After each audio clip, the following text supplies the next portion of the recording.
నిజమైన క్రైస్తవ సమాజం కనుమరుగైపోతుంది. ఓ క్రైస్తవుడా, నీవెక్కడా?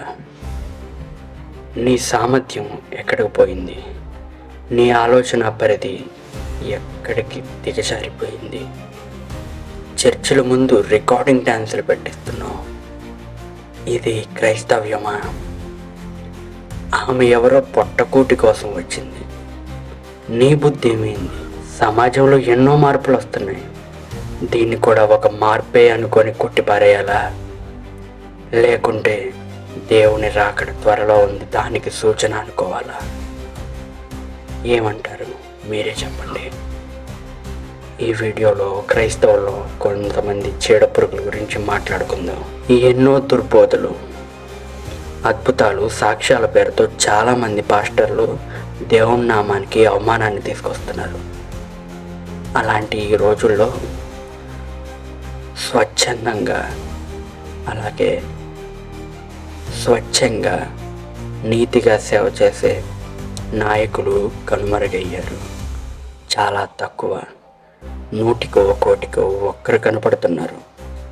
అలాంటి వారు ఏదో మారుమూల పల్లెల్లో ఎక్కడో కూర్చొని సేవ చేస్తున్నారు తప్ప బయటకు వచ్చి మనం నిజమైన సువార్తని చాటుదాం అని బయటికి రావట్లేదు.